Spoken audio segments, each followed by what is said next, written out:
Dhanik Bharat Educational Institutions, Inter, IIT, JEE, NEET, admission opened. Hello guys, welcome to it's UTV. నేను మీ నందు. రీసెంట్గా మనం రకరకాల changes అయితే చూస్తూనే ఉన్నాం. మార్కెట్లో కావచ్చు, గోల్డ్ పరంగా కావచ్చు, ఆఫ్టర్ వార్ బిఫోర్ వార్ అసలు ఏమేమి చేంజెస్ అయ్యాయి, అసలు మనం ఎంత అప్డేట్ అవ్వాలి, బేసిక్గా జనరల్ నాలెడ్జ్ గురించి అన్ని డీటెయిల్గా చెప్పడానికి మనతో పాటు సీనియర్ ఫైనాన్స్ అడ్వైజర్ మధు గారు ఉన్నారు. మధు గారితో మాట్లాడి మీలో చాలా మందికి కామన్ డౌట్స్ అనేవి ఉంటాయి, అవన్నీ కూడా ఇవాళ మాట్లాడి క్లియర్ చేసుకుందాం. నమస్తే మధు గారు. నమస్తే అండి. మధు గారు, చాలా మందికి ఒక డ్రీమ్ ఏముంటుందంటే అట్లీస్ట్ ఒక 1 CR అన్నా సంపాదించాలి, నేను కోటీశ్వరుడు అని చెప్పుకోవాలి అనే కామన్ థింగ్ ప్రతి ఒక్కరికి ఉంటుంది. అసలు 1 CR పోర్ట్ఫోలియో అంటే ఏంటి, అసలు 1 CR అమౌంట్ రావాలంటే మనం ఏం చేయాలి? జనరల్గా ఇది చాలా మంది టార్గెట్ చేసుకునే అమౌంట్ 1 కోటి రూపాయల పోర్ట్ఫోలియో అనేది. అయితే ఇందులో ఒక 2-3 రకాల జనాలు ఉంటారు. అంటే మామూలుగా people different kinds of life styles ఉంటాయి. ఒకటి పూర్ అండ్ మిడిల్ క్లాసు, జనరల్గా మనం వచ్చిన అమౌంట్ సంపాదించింది కాస్త జీవిత అవసరాలకు తప్ప ఇంకేం మిగిలిన వాళ్ళు. ఇంకొంతమంది ఏంటంటే జాబ్ చేస్తారు, కొంత అమౌంట్ వాడతారు, ఇంకొంతమంది సేవ్ చేస్తారు, ఇంకొంతమంది బై బర్త్ సిల్వర్ స్పూన్ ఉంటారు. అయితే ఎక్కువగా middle class and upper middle class life style ఉన్న వాళ్ళు ఎవరైతే ఉంటారో వాళ్ళు ఈ 1 CR పోర్ట్ఫోలియో ఎలా మనం చేయడం, ఎందుకంటే ఇప్పటిదాకా మనకు అసెట్స్ ఏం లేవు. కొంతమందికి అసెట్స్ ఉన్నా కూడా అవైలబుల్ ఆఫ్ అసెట్స్ ఉండవు. అంటే స్థలాలు పొలాల రూపంలో ఉంటాయి, బట్ టైంకి ఒక 20 లక్షలు 10 లక్షలు కావాలంటే దొరకవు. వెరీ రీసెంట్ గా మేము క్లయింట్ చూసాం, ఆయనకు ఒక 2 కోట్ల విలువైన స్థలాలు ఉన్నాయి. హార్ట్ అటాక్ వస్తే 10 లక్షలు దొరకలేవు వాళ్ళకి. చాలా చాలా ఇబ్బంది పడి వైఫ్ కష్టపడ కూడా అమౌంట్ రాలేదు. సీనియర్ సిటిజన్ అయినప్పటికీ వాళ్ళు నైట్ ఇబ్బంది పడ్డారు, తర్వాత ఆయన బతకలేడు. అంటే కొన్ని రకాల అసెట్స్ ఎలా ఉంటాయి అని అంటే అవి మనం బ్రహ్మలో ఉంటాం, మనకు కొన్ని ఆస్తుంది అని చెప్పేసి, కానీ దాన్ని మీరు వాడలేరు, మీ పిల్లలు వాడుకోలేరు. అది ఎప్పటికో పెరుగుతుంది, అది ఎప్పుడో అమ్ముతాము, ఆ విధంగా ఉంటాయి. కానీ మన లైఫ్ అవసరాలు అన్ని కూడా మనీతో ముడిపడి ఉంటాయి. నెట్ మీ దగ్గర క్యాష్ ఉంటే మీ లైఫ్ స్టైల్ ఒకలాగా, లేకుంటే ఒకలాగా, అంతే కదా. సో ఇలా ఉన్నప్పుడు కనీసం 1 CR అంటే ఒక డీసెంట్ అమౌంట్, బిగ్గెస్ట్ అసెట్, మనకు లేబిలిటీస్ ఏమైనా ఉన్నా లేదంటే ఏదైనా రెస్పాన్సిబిలిటీస్ ఉన్నా కూడా ఒక 1 CR పోర్ట్ఫోలియో ఉంటే మాత్రం మీ ధైర్యం వేరేలా ఉంటుంది. 1 CR జనరల్ గా మీరు మ్యూచువల్ ఫండ్ రూపంలో మనం క్రియేట్ చేసుకోవచ్చు, స్టాక్స్ రూపంలో కొంతమంది బిల్డ్ చేస్తారు, FD రూపంలో పోస్ట్ ఆఫీస్ లో చాలా చాలా అసెట్స్ అనేటివి మనం క్రియేట్ చేసుకునే ఆప్షన్స్ అనేటివి ఉన్నాయి ఈరోజు. బట్ అందులోకి వెళ్ళి ది సేఫెస్ట్ అసెట్స్ కాస్త ప్రాపర్ గా రిటర్న్ ఇచ్చే అసెట్స్. ఇన్ఫ్లేషన్ అనేది పెద్ద కిల్లర్ అనమాట. మనం ఎంత డబ్బు సంపాదించినా ఇన్ఫ్లేషన్ లో అది కరిగిపోతా ఉంటది, రేట్స్ అనేవి పెరిగిపోతా ఉంటాయి, సాలరీస్ ఆ విధంగా గ్రో కావు, బిజినెస్ ఆ విధంగా ప్రాఫిట్ తీసుకురావు, కానీ రేట్స్ ఎప్పుడు పెరిగిపోతా ఉంటాయి. సో దీన్ని తట్టుకునే విధంగా ఉండాలి. అయితే మనం ఏం చేస్తామంటే కొన్ని రోజులు లైఫ్ ఎంజాయ్మెంట్ కోసం కొంత ఖర్చు పెడతాం. లైఫ్ ఎర్లీ స్టేజ్ లో ఏంటంటే సేవింగ్స్ మీద పెద్ద అవగాహన అనేది ఎవరికి ఉండదు. ఏంది మొన్నటిదాకా మనం చదివాము, అక్కడ అడ్జస్ట్మెంట్ లోనే మన డిగ్రీస్ కంప్లీట్ అయిపోయాయి, ఇప్పుడు వచ్చిన కాస్త జీతాన్ని మనం ఇప్పుడే సేవింగ్స్ అంటూ ముడిపెట్టుకుంటే మరి ఇంకా లైఫ్ బతికేది ఎప్పుడు? ఆఫ్టర్ 10 years 5 years అయితే పిల్లలు వచ్చేస్తారు, మళ్ళీ వాళ్ళ కోసం ఖర్చు పెట్టాలి. ఈ కన్ఫ్యూజన్ లో మళ్ళీ అసెట్స్ బిల్డ్ చేయాలి. ఇప్పుడు నువ్వు ఎంత సంపాదించినా నీకంటే ఒక సొంత ఇల్లు లేకపోతే వాల్యూ ఉండదు. ఎస్పెషల్లీ ఈ మన తెలుగు స్టేట్స్, ఆంధ్ర, ఇదంతా కూడా నీకు రియల్ ఎస్టేట్ స్థలాలు పొలాల కంటే ఎక్కువగా ఇల్లు లేకుంటే నీకు వాల్యూ ఇవ్వరు. ఇప్పుడు ఇల్లు తీసుకున్నావు అంటే ఒక 20 సంవత్సరాల కమిట్మెంట్ అయిపోతుంది. ఆ తర్వాత మెల్లిమెల్లిగా పిల్లలు గ్రో అవుతా ఉంటారు, వాళ్ళ చదువులకు దందానికి మీ శాలరీ కాస్త 0 వాల్యూ, క్రెడిట్ కార్డులు, పర్సనల్ లోన్లు, ఇంట్లో మీరు ఇరుక్కొని పోతారు. అలా కాకుండా ముందు నుంచేలే కొంత పార్ట్ ఆఫ్ ద శాలరీని మీరు సైడ్ లో పెట్టేసేయాలి. లేదా మీకు మీ ఫాదర్ మదర్ నుంచి ఏదైనా కొన్ని అసెట్స్ వస్తే ముందే దాన్ని అసలు ఎక్కడ పెడితే ఆఫ్టర్ 10 years 15 years ఒక ప్రాపర్ అసెట్ లాగా ఇది గ్రో అయ్యి నాకు రానున్న రెస్పాన్సిబిలిటీ ఈజీగా క్లియర్ చేసుకోగలుగుతాను, నేను ఎప్పుడైతే నేను ఫైనాన్షియల్ ఫ్రీడమ్ నేను పొందుతాను అనే టార్గెట్ మీరు వేసుకుంటే అప్పుడు మీకు ఎంత అమౌంట్ అవసరం, ఈ 1 CR 2 CR, దానికి పెరిగే అసెట్స్ ఏమున్నాయి అనేది ఒక ప్రాపర్ ఐడియాతో మనం ఇన్వెస్ట్మెంట్ చేయడం స్టార్ట్ చేయొచ్చు. జనరల్ గా మీరు ఒక 1 CR బిల్డ్ చేయాలనుకుంటే మీకు ఒక 15 సంవత్సరాల టైం ఉంది అనుకోండి, మీ దగ్గర ఒక 27 to 30 lakh rupees ఇన్వెస్ట్మెంట్ చేసే కెపాసిటీ ఉండాలి. ఈ నెక్స్ట్ 15 years లోపల let's target for 30 lakh rupees. అంటే మీరు సంపాదించిన అమౌంట్ 30 లక్షలు కావాలి. 30 లక్షల రూపాయలు మీరు ఇన్వెస్ట్మెంట్ చేయాలి. అంటే 15 సంవత్సరాలు ఉంది మన దగ్గర టైం. అంటే ఎన్ని సంవత్సరానికి దగ్గర దగ్గర 2 లక్షల రూపాయలు మీరు ఇన్వెస్ట్మెంట్ కనుక ప్లాన్ చేసుకున్నట్టయితే 15th ఇయర్ వరకు మీరు అప్రాక్సిమేట్లీ 1 CR కి రీచ్ అవుతారు. ఓకే, అంటే మిడిల్ ఎక్కడ ఆ అమౌంట్ తీసుకునే ఆప్షన్ ఏముంది? తీసుకునే ఆప్షన్ అనేది 100% ఉంటుంది. ఇప్పుడు నేను రివర్స్ చెప్తున్నాను, దీన్ని SIP లో అంటారు దీన్ని. ఓకే, మీరు 2 lakh రూపీస్ అంటే అరౌండ్ 16,000 to 17,000 రూపీస్ కనుక పర్ మంత్ సేవ్ చేయగలిగితే నెక్స్ట్ 15 years లోపల 28 to 28 lakh రూపీస్ మీరు ఇన్వెస్ట్మెంట్ చేస్తారు. If it is giving 15% return, 27 to 28 lakh rupees become 1 CR. Okay, because of returns అంత ఎక్స్పెక్ట్ లాస్ట్ 15 years లో return ఇచ్చిన ఎన్నో రకాల ఫండ్స్ ఉన్నాయి. Okay, out of 90% of equity investors 90+, ఒకవేళ ఇక్కడ మీకు 1 CR కంపల్సరీ కాకపోతే 15th లో కాకపోతే 16th లో అవుతుంది. ఓకే, తప్ప 100% అవుతుంది. ఓకే, మళ్ళీ ఇంకో 10 years తీసుకోవాలి. ఇది పెద్ద రిటర్న్ ఏం కాదు, మళ్ళీ యావరేజ్ రిటర్న్ అనేది. ఒకవేళ మీకు 12% రిటర్న్ ఇచ్చింది అనుకోండి, 15 ఇవ్వలేదు, 17.5 18 years లోపల 1 CR మీరు రీచ్ అవుతారు. కానీ అప్పటికి మీరు 90+ అయితే డెఫినెట్ గా ఉంటారు. ఓకే, 90+ లో ఉన్నా కూడా డెఫినెట్లీ అది ఒక మంచి అసెట్ కదా. మనం పెట్టింది 30 lakhs, అవును, డబుల్ వచ్చినా 60 అవుతుంది, అవును, 3 times వస్తే 90 అవుతుంది. అవును. ఈక్విటీలో మీరు కనుక ఒక మోర్ దెన్ 10+ years కనుక ఉన్నట్టయితే లాస్ వచ్చే ఛాన్స్ అనేది అసలు ఉండదు. అండ్ ప్రాఫిట్ లో మాత్రం జనరల్ గా మీరు యావరేజ్ గా కొన్ని ఫండ్స్ ని గమనించండి. మన దగ్గర ఉన్న flexi cap, large cap, small cap funds యొక్క రిటర్న్ 26 years నుంచి అవైలబుల్ ఉంది. 26, 28, 30 years బ్యాక్ ఇంట్రడ్యూస్ అయిన ఫండ్స్ కూడా ఉన్నాయి. 30 years 35 years బ్యాక్ కూడా.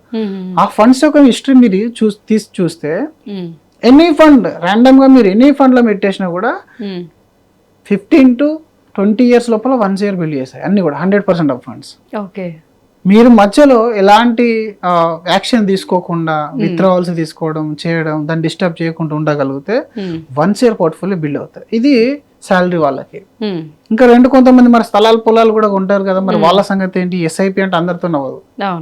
మీరు కనుక ఒక 13 to 14 lakh rupees today investment చేసి వదిలేస్తే ఇట్ విల్ బికమ్ 1 CR.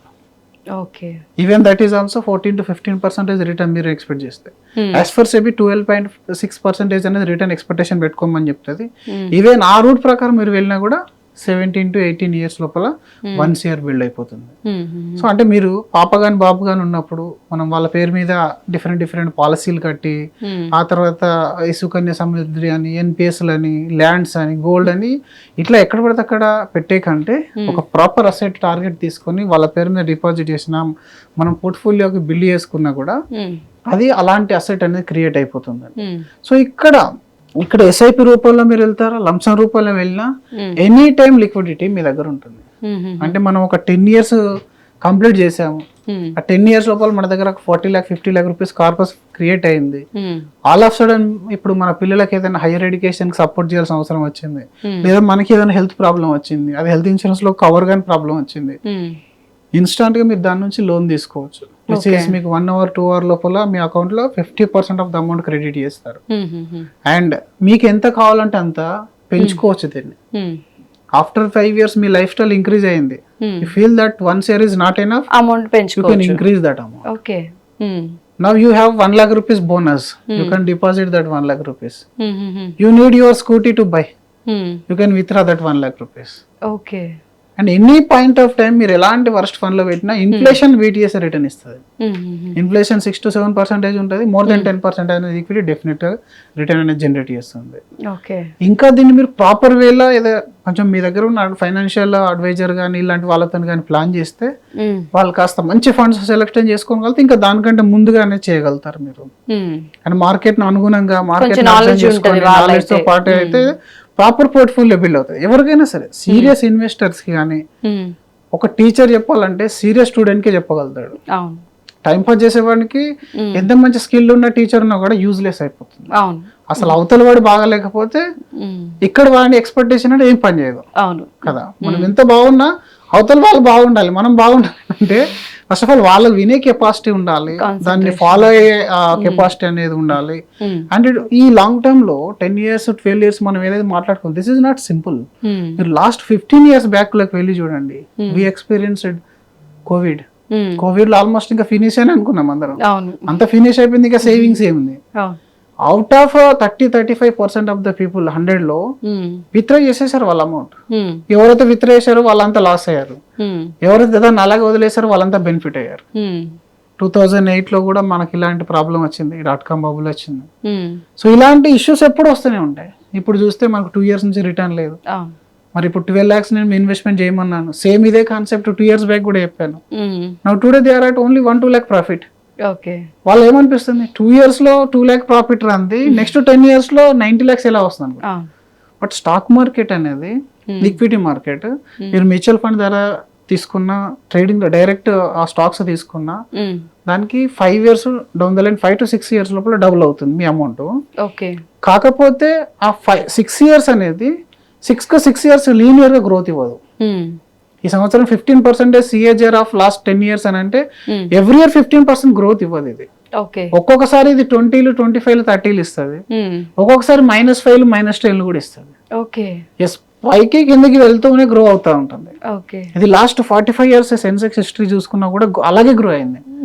ఇది మన కార్గిల్ వార్ లో టైంలో, హర్షద్ మెహతా స్కామ్ టైంలో, .com బబుల్ టైంలో, కోవిడ్ టైంలో మోర్ దెన్ 20% కరెక్షన్ అయింది.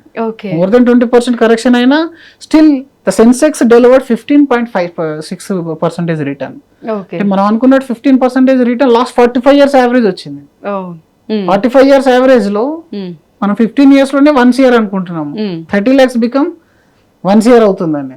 అది కనుక 18% రిటర్న్ ఇస్తే, ఒకవేళ అది కనుక ఇంకొక 5 years మనం అలాగే కంటిన్యూ చేసి ఈవెన్ 12% రిటర్న్ ఇచ్చిన అమౌంట్ అనేది మనం ఊహించలేనంత ఉంటుంది అనమాట. ఇప్పుడు నిప్పన్ ఇండియా అని ఒక ఫండ్ ఉంది, ఆల్మోస్ట్ 27th year అనుకుంటా ఇది. ఆ రోజు 1 year పెట్టిన వాళ్ళది, ఈ రోజు ఆల్మోస్ట్ 3 to 4 year అయింది. 3 to 4 year అయింది. ఆ రోజు 10,000 rupees అమౌంట్ ఇన్వెస్ట్మెంట్ చేసిన వాళ్ళది ఈ రోజు ఆల్మోస్ట్ 6 year అయింది. Every year 10,000, every month 10,000 SIP continue చేసిన వాళ్ళది. సో లాంగ్ టర్మ్ లో ఈ అసెట్స్ అన్ని బాగా బిల్డ్ చేస్తాయి, బాగా రిటర్న్ అనేది జనరేట్ చేస్తాయి. షార్ట్ టర్మ్ లో మీకు వాలటిలిటీ అనేది ఎక్కువ ఉంటుంది, అండ్ ఇక్కడ లిక్విడిటీ అనేది ఉంటుంది. ఎనీ టైం మీరు కావాలంటే పెంచొచ్చు, తగ్గించవచ్చు, కావాలంటే మీరు లోన్ తీసుకోవచ్చు. మన దగ్గర ఉన్న మిగతా అసెట్స్ లలో ఇప్పుడు నా దగ్గర 10 రకాల అసెట్స్ ఉన్నాయి, 4 ప్లాట్స్ ఉన్నాయి, 2 ఎకరాలు ఆస్తుంది. బట్ టైంకి నాకు 10 లక్షలు కావాలంటే ఏ బ్యాంక్ వాడు నమ్మి నాకు ఇస్తాడు చెప్పండి ఇన్స్టాంట్ గా? నేను ఎంత పెద్ద డాక్యుమెంటేషన్ చేయాలి? ఇప్పుడు మనం హైదరాబాద్ ఎక్కడి నుంచి వచ్చి ఇక్కడ సెటిల్ అయ్యాము, అసెట్స్ క్రియేట్ చేసాము, గాడ్ ఫర్బిడెన్ మనకి ఏదైనా అయింది, can my children manage that assets? ఇది చాలా కష్టం. లిక్విడిటీ అనేది లేదు, అందులో మళ్ళీ ఎన్నో రకాల లిటిగేషన్స్ ఉంటాయి మిగతా అసెట్స్లలో. అది ఇప్పుడు ఇలాంటి పాలసీస్ కూడా కొంతమంది కడతా ఉంటారు 15 years 18 years కి, వాళ్ళు వచ్చే రిటర్న్ వాళ్ళకి తెలియదు. స్థలాలు, పొలాలు కానీ, ఇన్సూరెన్స్ పాలసీస్ కానీ ఓవరాల్ వాల్యూ మీద అమ్ముతారు. మీరు 5 లక్షలు పెడతారు, మీకు 10 లక్షలు వస్తుంది, ఇలా అమ్ముతారు తప్ప ఇయర్ ఆన్ ఇయర్ రిటర్న్ మీద అమ్మరు. ఎక్కడైతే రిటర్న్ ఇన్ఫ్లేషన్ కంటే తక్కువ ఉంటుందో అక్కడ మీకు స్టోరీతో అమ్ముతారు. ఎక్కడైతే రిటర్న్ ఇన్ఫ్లేషన్ మించి ఉంటుందో అక్కడ రిటర్న్ తో అమ్ముతారు. ఎక్కడైతే రిటర్న్ ప్రింట్ చేసి రాగలుగుతుందో, ఇంత రిటర్న్ ఎక్స్పెక్టెడ్ అని అంటే అది మీ ప్రాపర్ అసెట్ అని అర్థం చేసుకోవాలి. ఇప్పుడు పోస్ట్ ఆఫీస్ వాళ్ళు కూడా ఈజీగా చెప్పేస్తారు 8% రిటర్న్ అని. 8% దట్ ఈస్ ఓకే. FD వాళ్ళు కూడా చెప్తారు 6 to 7% అని. ఈ అసెట్స్ అన్ని కూడా liquid assets. Year on year మీకు ఎక్స్పెక్టేషన్ పెట్టుకోవచ్చు దీని మీద.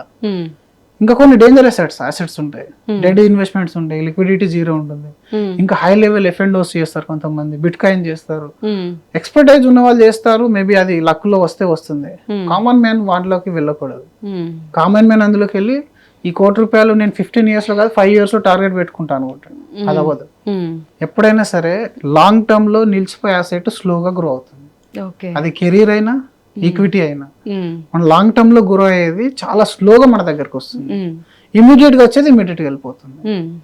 సో ఆలోచించి మనం తీసుకోవాలి. ఒక ఫ్యామిలీకి మనం ఒక అసెట్ క్రియేట్ చేస్తున్నాము, అడ్వాన్స్ గా మనం ₹1,00,00,000 ప్రాపర్టీని ఇప్పుడే కొని EMI కడుతున్నాము అని మీరు ఫిక్స్ కావాలి. ఇప్పుడు మన స్థలాలు పొలాలు ఎలా కొంటున్నాం, ల్యాండ్ తీసుకుంటున్నాం, కొంత అమౌంట్ చిట్టీలు వేసి తీస్తున్నాం, ఇంకొంత అమౌంట్ పర్సనల్ లోన్ తీసుకొని EMI లో ఒక 5 to 6 years కట్టేస్తున్నాం. ఇప్పుడు నా దగ్గర అసెట్ ఉందని చెప్పుకుంటున్నాం. అదే సీరియస్నెస్ మీరు SIP మీద పెట్టాలి, అదే సీరియస్నెస్ మీరు మ్యూచువల్ ఫండ్ పోర్ట్ఫోలియో మీద పెట్టాలి.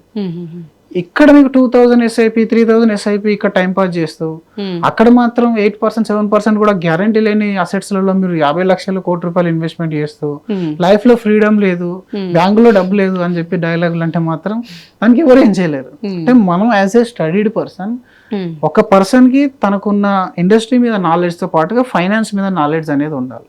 Okay, earning is ₹1 not important, how to safeguard that rupee, how to make that work for us in future, అలా చేసుకోవాలి. ఎస్ఐపిలో కనీసం మన శాలరీలో 25 to 30% ఈక్విటీ ఎస్ఐపి చేసిన వాళ్ళకి 10 years కంటే తక్కువ టైంలోనే ఫైనాన్షియల్ ఫ్రీడమ్ వస్తుంది. ఎందుకంటే మీరు 20% ఆఫ్ ద అమౌంట్ సేవ్ చేస్తున్నారంటే ఈక్వల్ టు మనం ఒక ఫ్యూచర్ నెలని ఇప్పుడే కొని పెట్టుకుంటాం అన్నమాట. అంతే కదా. ఇప్పుడు మీరు ఒక 5 సంవత్సరాలు లీవ్ తీసుకోవాలనుకోండి, 5 into 12 ఎంత అవుతుంది? 60 నెలల శాలరీ అంటే 60 నెలలు మీకు ఎంతైతే మంత్లీ ఖర్చు అవసరం పడుతుందో. ఇప్పుడు ఫర్ ఎగ్జాంపుల్ నాకు ₹1,00,000 శాలరీ ఉంటే నా ఖర్చులు 30,000 అనుకోండి. నేను ఈ 30,000 సేవ్ చేయగలగాలి 60 నెలలు. 5 సంవత్సరాలు నేను గ్యాప్ తీసుకోవచ్చు. అప్పుడు సింపుల్ కదా. ఈ 30,000 60 నెలలు నేను సేవ్ చేస్తే అసలు ఎంత అమౌంట్ మనం సేవ్ చేస్తున్నాము? సంవత్సరానికి మనం 12 into 3 3.6 lakhs, 3 into 5 years almost 21 lakh save చేస్తే మీ అసెట్ ఒకవేళ 12% రిటర్న్ కనుక అలా ఇచ్చింది అనుకోండి, అరౌండ్ 32 lakhs అలా మీ అమౌంట్ అనేది అవుతుంది. దాన్ని అలాగే 10 years కంటిన్యూ చేస్తే అప్పుడు మీరు ఎగ్జాక్ట్లీ ఎంత అమౌంట్ పెట్టారు? 33 lakhs సంథింగ్ పెడతారు, 64 lakhs అలా అమౌంట్ అవుతుంది. ఇప్పుడు మీ దగ్గర 60 లక్షలు ఉన్నాయి. మీరు 10 సంవత్సరాలు కష్టపడకుండా 10 సంవత్సరాలు గాలికి తిరిగినా సరే మీ లైఫ్ స్టైల్ డిస్టర్బ్ కాదు. ఎందుకంటే మీ ఖర్చులు 30,000, మీ దగ్గర ఉన్నాయి 66 లక్షలు. అది టార్గెట్ చేసుకోవాలి. ఇప్పుడు నేను ఎంత పెడుతున్నా, ఇది ఎంత రిటర్న్ ఇస్తుంది, ఇది మనం చూడాల్సింది. నేను ఫైనాన్షియల్లీ ఫ్రీగా ఉండాలి, అసెట్ నా వెనుక ఉండాలి. నాకు ఏదేమైనా, ఇప్పుడు నాకు ఏదైనా పెద్ద మెడికల్ ఇష్యూ వచ్చినా, నేను వరల్డ్ టూర్ వెళ్ళినా, లేదా నా జాబ్ పోయి నాకు ఇంట్రెస్ట్ లేక ఒక 1-2 years నేను బ్రేక్ తీసుకున్నా, నాకు ఖర్చులు ఆగకూడదు అని అంటే నేను ఎంత సేవ్ చేయాలి ఈ రోజు నేను సంపాదించిన దానిలోకి. ఆ చిన్న కాన్సెప్ట్ మీద మీరు ఫోకస్ చేసి ఆ నెల ఖర్చులకు ఈక్వల్ ఉండే అమౌంట్ ఎస్ఐపి చేసే విధంగా. ఒకవేళ నెల గడవడమే కష్టం అంటే ఫస్ట్ గడిపియండి. నెల గడవడం కష్టంతో పాటు కొంత అమౌంట్ సేవ్ అవుతుంది అని అనుకుంటే దాన్ని మరి అర్థం కాని అసెట్లలో పెట్టి లాస్ చేసుకోకండి. అలాగే ఇల్లిక్విడ్ అసెట్స్ లో పెట్టి బ్లాక్ చేయకండి. ఒక ప్రాపర్ మీకు అర్థమయ్యేదాకా ఎఫ్డి చేసినా ఓకే, కొన్ని రోజులు ఎఫ్డి చేద్దాము. మ్యూచువల్ ఫండ్ అర్థం అవ్వట్లేదు మనకి, తర్వాత కొంచెం మ్యూచువల్ ఫండ్ లోకి ఈక్విటీ మార్కెట్ లోకి తీసుకురండి, అప్పుడు మీకు తెలిసిపోతుంది. కాబట్టి ఎప్పుడైనా సరే ఫ్యూచర్ ని నెలల రూపంలో కొని పెట్టుకోవడమే సేవింగ్. డబ్బుతోని దాన్ని ముడిపెట్టద్దు. అది 20,000 ఎస్ఐపి, ₹1,00,000 ఎస్ఐపి. ఇప్పుడు మన హైదరాబాద్ లో 5 lakhs ఎస్ఐపి చేసే వాళ్ళు ఉన్నారు ఎంతో మంది.